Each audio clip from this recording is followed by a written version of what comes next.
and sometimes they will fold over instead of going down, and then you have to dig them out and start over.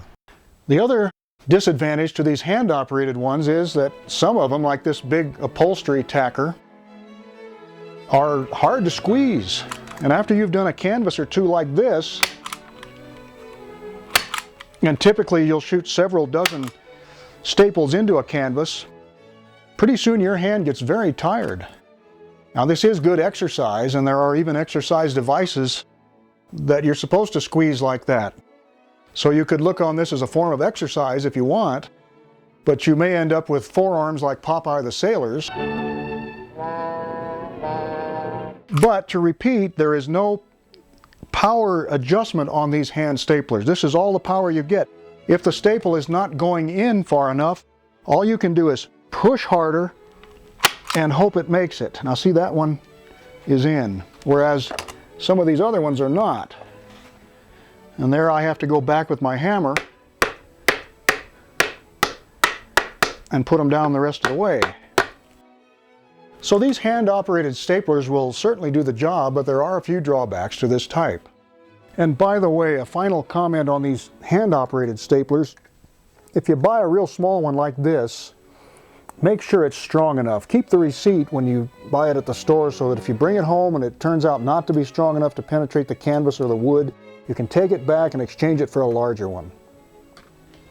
The next stapler up the scale from the hand-operated types is the electric. Now these are heavier because they have an electric trip motor in here, but they're very convenient because all you have to do is pull the trigger and they fire. This one, by the way, has a safety feature, and like a lot of the power staplers do, that little tab has to be depressed by pushing it against something before it'll fire. See how that little tongue has to be depressed before it'll shoot? I can't shoot it without it being pressed against something.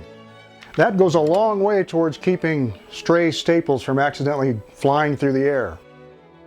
Now these electric staplers are a good compromise between the cheap hand-operated ones that wear out your hand and the more expensive but much better air-operated ones. If you get one of these electric staplers, look not only for this safety feature, but look for some form of power control. This one doesn't have it, but the better ones have a way of adjusting the power so that you can control the depth of penetration of the staples. I've worn out several of these electric ones, but they last quite a while, and if you're not sure you're going to stretch a lot of canvases, this is a good way to get started without too much of an investment in money.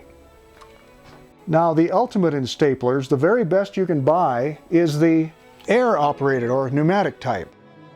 And these, in my opinion, are superior in every way to the electric or the hand-operated, especially because if you want to shoot your staple a little harder or a little easier, all you have to do is adjust the air pressure, and it'll do that for you, and you can get exactly the amount of force that you want.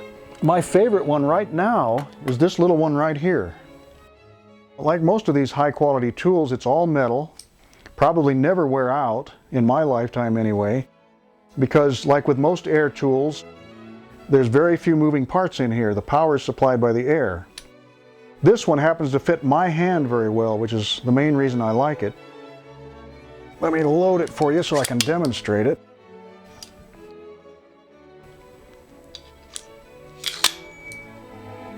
Now we'll connect the air.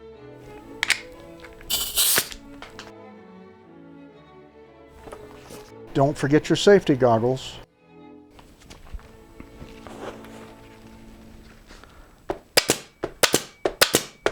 This little thing is so light and powerful that it's just a joy to use. Now the only drawback, isn't there always a string attached, is that an air tool has to have a source of air, and that means an air compressor. More expense. In this case though, I really think it's worth it. Let's take a look at an air compressor. Here's the little air compressor that we have around the studio here. They come in all sizes, larger than this, lots larger than this, and also considerably smaller than this. But I thought this one was a good compromise between portability and enough power to run the sorts of tools we want to run around here. And the reason I said it's great to have one of these around is that there is an amazing variety of tools, air tools made to be run by air compressors. The stapler is only one of them. A few others that I have close at hand here include this thing, which is an air nozzle. This is useful for cleaning off canvases.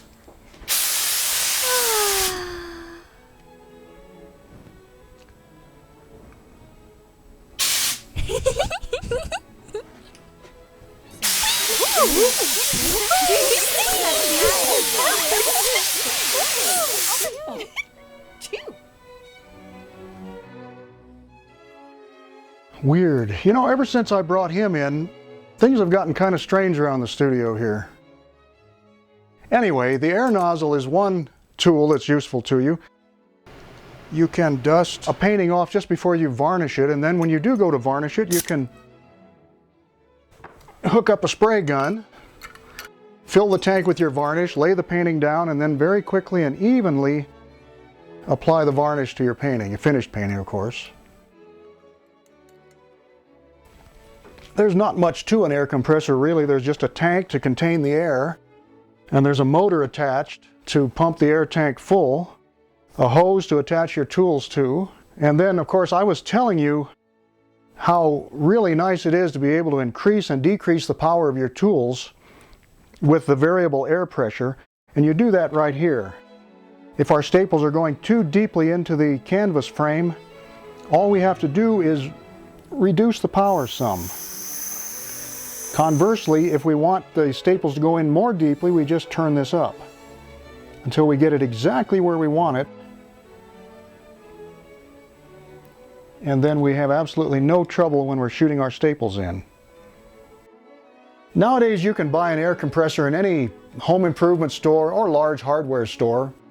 And if you need any talking points to convince your spouse or yourself that one of these is worth buying, just consider all the tools you can run around the home with a thing like this. You can run grinders, air wrenches, nailers. Out in the garage, you can inflate the tires of your car or bicycles. Oh, and I forgot to mention that you can run an airbrush if you like to do airbrush painting. You can blow up sports equipment, basketballs, footballs. And if the kids have a sleepover, you can blow up everybody's air mattresses in a big hurry. And when your birthday rolls around and everybody's bringing you presents of new air tools, you can even blow up your own party balloons.